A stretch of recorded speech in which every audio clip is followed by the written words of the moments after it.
শেষ জামানায় কিছু মানুষ কোরআন পড়তে পড়তে এত বড় গবেষক হবে, হওয়ার পর সিংহাসনের মধ্যে বসা থাকবে আর ভাব ধরবে আমার চাইতে বড় পণ্ডিত আর দুনিয়ায় কেউ নাই। শুধু কোরআন পড়তে পড়তে অনেক বড় গবেষক হয়ে গেছে কোরআন।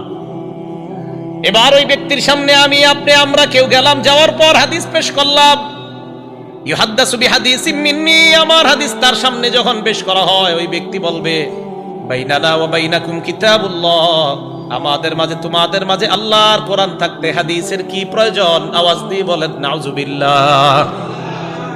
কোরআন থাকতে হাদিসের কি প্রয়োজন? বলেন আমগো কাছে নবীজি কি শুধু কোরআন দিছে না কোরআন সুন্নাহ? না, আবার আল্লাহ কইছে নবী যা দিছে এটা গ্রহণ করো। নবী দিছে কয় জিনিস? কোরআন এবং সুন্নাহ। এখন আমরা ওই কোরআনওয়ালার কাছে যখন গিয়ে হাদিস পেশ করব, সে বলে আমাদের কাছে কোরআন থাকতে হাদিসের কি দরকার? এখন সে যুক্তি দেয় ফামা ওয়াজাদনা ফীহি মিন হারামিন হারামনা, কোরআনের হারাম হারাম মানলেই হয়।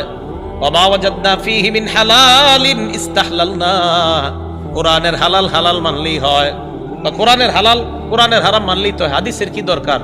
নবীজি বলেন তার মুখের উপর তখন বলে দিবা আলা ওয়া ইন্নামা হাররামা রাসূলুল্লাহ মিসলু মা হাররামাল্লাহ, নবী যা হারাম করে নবীর হারাম করাটা আল্লাহর হারামের মতো বিধিবদ্ধ হয়ে যায়। তাহলে আমার নবীর হারাম আমার নবীর হালাল, আল্লাহর হালাল আল্লাহর হারাম, এটার যেমন গুরুত্ব আমার নবীর করা হালাল হারামেরও ঠিক তেমন গুরুত্ব।